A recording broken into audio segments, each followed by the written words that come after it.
So now we're focusing on the kids. So what are the options for her? Like Mario's with her. Her dad is a U.S. citizen. What's he possibly eligible for? So both of her kids are U.S. citizens. They're citizens born abroad. Now, the problem here is if they're born in the United States, their birth certificate shows born in the United States, automatic citizenship. Since they're born of marriage, where in this case, father is a U.S. citizen, it's after 2000, and father lived in the United States for more than 5 years. We don't know that for a fact, but let's say that we do. Right? So he lived almost his entire life in the U.S., and he happens to speak Spanish. It's one of the reasons why he was given this job in Guatemala, working for a U.S. contract. Again, those are facts we don't know. Let's assume that it's true. But even if he doesn't speak Spanish, it doesn't really matter. It's irrelevant for this. It just goes to whether it's a legitimate relationship or not, but they have 2 kids, so chances are that's a good relationship, or at least a legitimate relationship, maybe not with the abuse, maybe not good. It's bona fide. But the problem becomes, how do we prove it, right? So if they did what they should have done, father took the kids to the U.S. Embassy and registered them as his kids. And they would have gotten a certificate of a child born abroad, of a citizen born abroad, and they would have U.S. passports. That is what my father did when I was born in Chile. My father was an Israeli citizen. I was born in Chile, and he went to the Israeli embassy. I had the equivalent of an Israeli social security number and an Israeli passport. I was born an Israeli citizen, even though I was born outside the United States.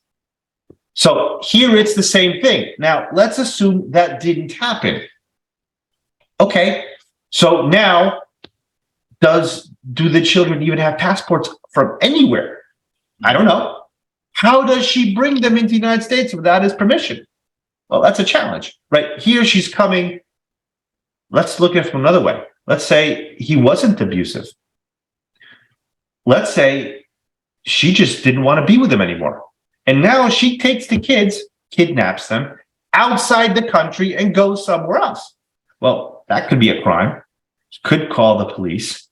He could try to file, kidnapping charges. Whether that's successful or not is a different story. And those aren't the facts that we have here, but understand that that's a possibility. If tomorrow I decide I'm going to leave my spouse and take my kids with me and go to Chile or Israel, what's my wife going to do? Maybe she's not a citizen there. Maybe she doesn't speak the language there.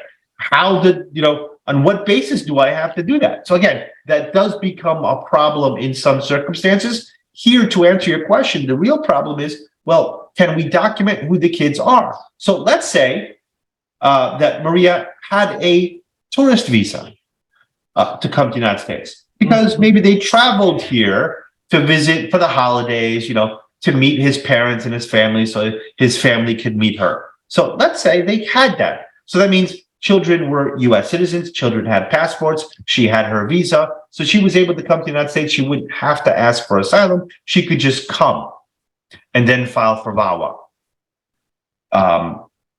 Then we would avoid this problem.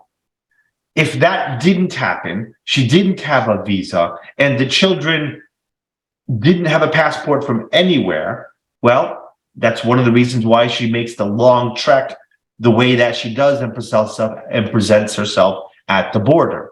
Now, she can file so in the US, it's Form N-600, citizen born abroad. We're asking for a certificate of citizenship. If she could prove the document, if she could prove that husband lived in the United States and husband was a U.S. citizen and father of the kids, meaning the birth certificate of the children shows that the U.S. citizen father is the father, she could just go and directly file for a passport in the U.S. without getting the certificate.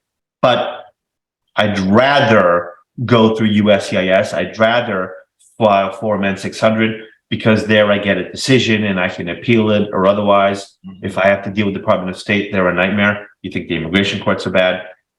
Department of State is almost as bad. I mean, we all heard of the Hillary Clinton email lawsuits that happened. Well, those were lawsuits against the Department of State. And some of them are still going on because they're so backed up on getting documents. So the challenge, proving the citizenship or relationship of the kids, is just what did they do when the children were born? If they have nothing, and I have clients they're here without birth certificates, without passports, and now they want to get married. Well, how do they get married if they can't prove that they are who they are? So it really does become a challenge, but where there's a will, there's a way.